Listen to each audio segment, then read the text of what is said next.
Well, here we are in our reading through the Bible in a year, in the one-year Bible, and we're halfway through June. It is June 15th, and tomorrow's Father's Day. Speaking of that, once again, I remember once when my dad told me that it made him happy when my brother and I got along, and came as kind of a surprise that it made such a difference. It really shouldn't have.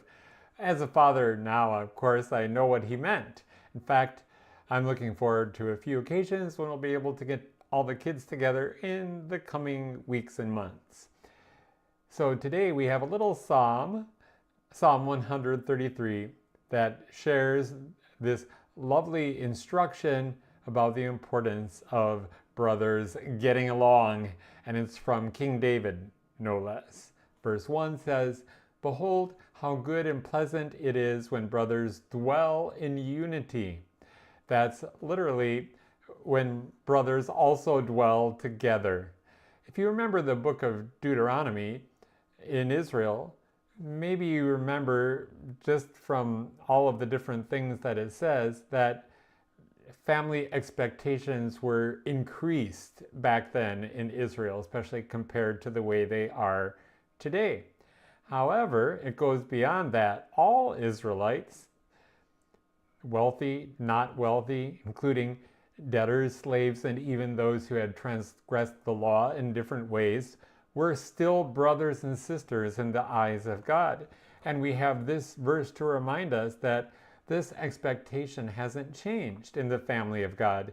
We should be, as the church, dwelling together in unity, and even as citizens of the world, sharing God's blessings with one another generously.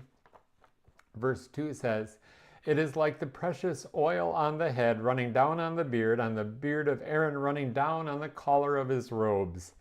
This is, of course, a poetic image of unity. When Aaron was anointed with oil, he had some of it that ran down from his head onto his beard and even onto his clothing. So God's blessings are not the preserve of a few, but must be spread and shared, unifying all who receive his blessings. In fact, the instructions in the book of Exodus included that some of the oil be poured on Aaron's robes, that his garments also be holy. The oil was fragrant, blended by the perfumer, as it says in Exodus chapter 30. Likewise, dwelling together in unity is a fragrant offering that also brings delight to all who experience it, even as the angels above rejoice. Verse 3 says, "It is like the dew of Hermon, which falls on the mountains of Zion, for there the Lord has commanded the blessing, life forevermore."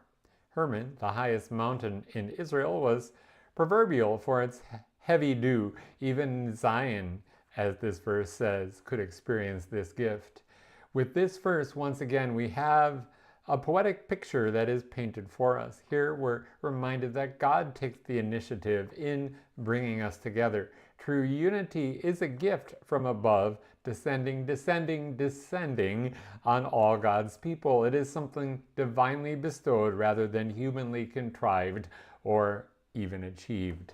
Of course, we know that in our world, then as now, disunity reigns. But the peace that God gives us in Jesus Christ is a peace different from the peace of the world. It is a peace that comes from forgiveness, that comes from the cross and the empty tomb and the power of God's Spirit. May God be with you and bless you, and I'll look forward to talking with you again.